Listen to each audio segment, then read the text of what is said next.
So we start with our first one. Tuesday's win against the Suns. Head coach Terry Stotts. He pulled Jusuf Nurkic just 6 minutes into the first half. Played him only 22 minutes for the entire game.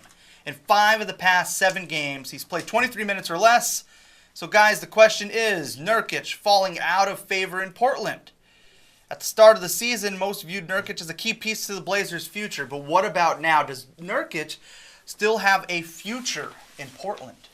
I think there's 2 parts to this question. I think there's the short-term answer in terms of is he falling out of favor, and then there's a much bigger long-term answer. So I'm going to start at the short-term. I think in the short-term, in terms of falling out of favor, I think we're talking about in terms of minutes, how often he's out there, where he fits in this rotation.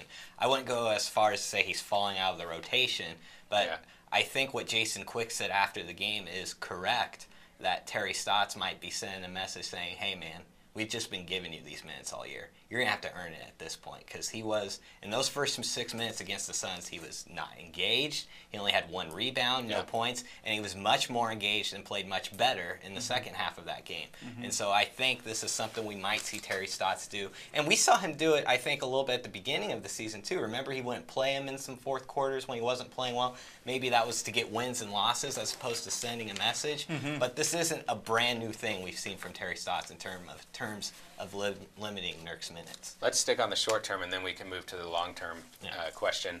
I agree with you. The thing that made this interesting to me was I saw that Suns game, and I thought, well, that's just a momentary blip. He wasn't playing well. Stotts was sending him a message. That's fine. That happens game to game. But then when you look back in the last 7 games, he's averaging 24 minutes per game. He's played 23 minutes or less in 5 of those games. It does seem like either Stotts is sending him an extended message, or that, you know, the only 2 players on this team who merit, you know, starters minutes every single game are Damian Lillard and CJ McCollum now. Everyone else has to earn them. Because in that Suns game, no, it wasn't the Suns game, it was the Timberwolves game, Al-Farouq Aminu only played 20 minutes. So even he, who I think is probably the Blazers' 3rd best player right now, isn't getting, you know, those minutes every single game. So I do think that those automatic starters minutes aren't going to be there for Nurkic anymore. He has to earn them. He has to play well. At the same time, he is playing well right now. I mean, I think that it's not the production level. I think it's his effort level. Like you talked about, those first 6 minutes, that first stint, he was lackadaisical out on the court. He wasn't playing defense. I mean, terrible turnover. Oh, yeah. And Devin Booker, you know, drove to the rim right at Nurkic, and Nurkic just kind of like let him go. And that's the kind of stuff I don't think Stotts will stand for. But if his production level, it's crazy. You look at what he's doing this season, even as his minutes continue to go down, he's shooting better from the field. He's shooting 52% this month. He's shooting better from the free throw line, 67%. And even his stats, you know, are good. If you look at per 36, he's averaging 19 points, 12 rebounds, almost 3 assists, almost 2 blocks, and 1.5 steals. So he's producing when he's out on the court. But I just think it's that up and down consistency, especially with this effort level, especially on defense. The Blazers' defense has been really bad the past month, and I think that he's a big reason for it, because I just don't think he's playing as hard on defense lately. Those numbers are pretty favorable, and I think that they mask what he's not doing out there, man. I mean, that's nice and all, but I mean, there's a reason why Stotts had to pull him out of that Phoenix Suns game. And you know, I guess the entire sum or the whole of it all sounds okay, but that's not what they brought this guy to do. This is not what they want him to do. They want him to have a much larger role. This was supposed to be part of the big 3 for the Trailblazers that was going to get them over the hump. And I think that's where you're starting to see that slump in defense. It's because he hasn't been reliable. If he's not out there, that cripples their defense. This is what they needed him to be. I mean, yes, the points are nice and the rebounds are expected, but I think the main thing that he brings is just a force in the paint defensively. As a center, he is the quarterback of the defense. It's not only that he's there to protect the rim and kind of, you know, be that backline of defense, but he's also the one who calls out everything, who calls out what plays are coming, who directs, you know, the other players on defense.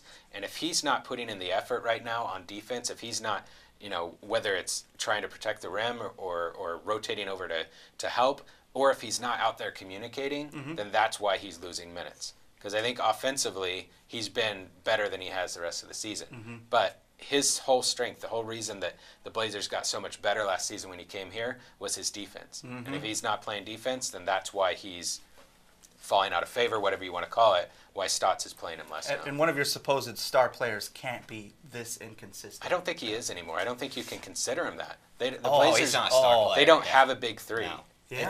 It's still two and a bunch of average, okay, nice players. Yeah. That's what the Blazers, to me, are right now with this roster. So that's an interesting segue into Nurkic big picture. Does that mean you're moving on? Yeah, I am. I mean, there are a lot of reasons for why, but the biggest to me is you have so much money invested in so many other average players beyond Dame and CJ. Sure. You know, you got Mo Harkless and Myers Leonard are both going to be making $11 million each over the next 2 seasons. You got Evan Turner, who's going to be making $18 million over the next 2 seasons. This is a fan base that has said, we're done with this. We're done signing, average players, middle of the road guys to long contracts, banking on their potential, and it really not happening because it turns out they are just average players. And I don't know how you can sign Nurkic, who to me fits under that same exact classification as all those other guys, and say, yes, this group of guys will get us to championship level. Think about the money here, because this is really the question Neil Olshey is facing there. This is very much a not financial. Not just Neil Olshey. Yeah, also Paul Allen. The whole team, he pays the whole for it. franchise. So Dame and CJ. And through 2020. These are guys contracted through 2020 on the Blazers, so 2 more seasons after this. Dame and CJ will be making $50 to $55 million combined. Evan Turner will be making 18, and Myers and Mo Harkless will be making a combined $22 million each year. Mm-hmm. Just right there, that's about $90 million. The salary cap this year was $99 million. The luxury tax limit's $119, but the salary cap this year was $99 million.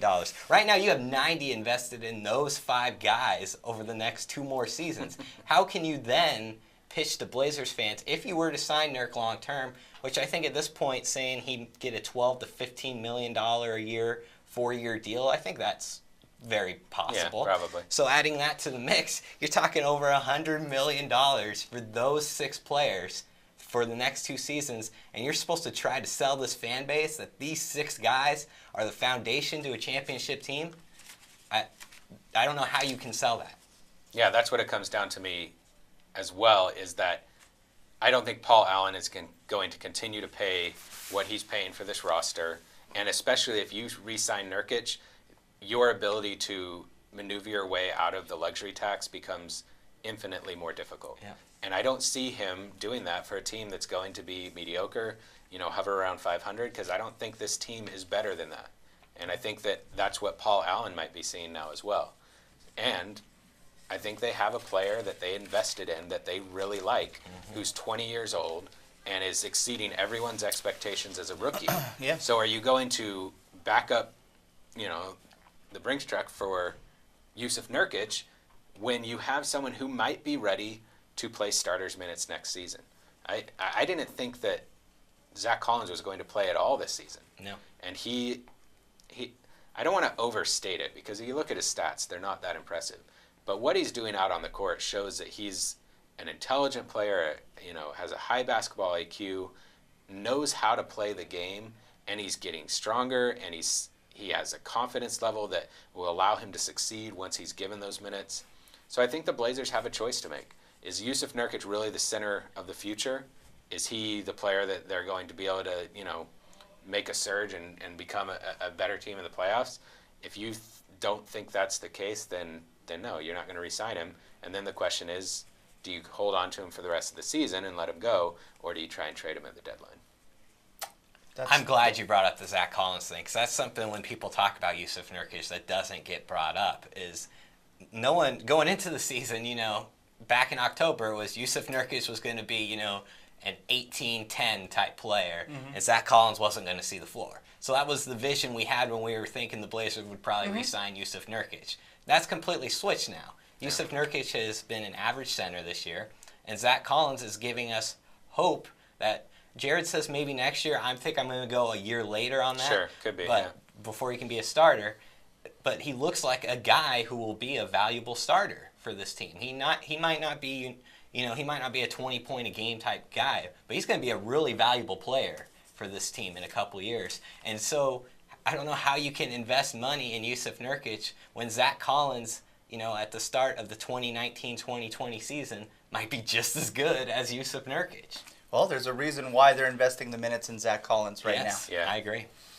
Okay, guys, let's keep it moving because this is a pretty good topic, I think, with Jusuf Nurkic that we could spend a lot more time on with it because really it's going to come down to opinion and what they should do because should the Blazers let him walk at the end of the year? Do they lowball offer him? What can they get in return for Nurkic? What is he worth to other teams? Yeah. How do they value this guy right now when you've seen what he's done over the past month or so? So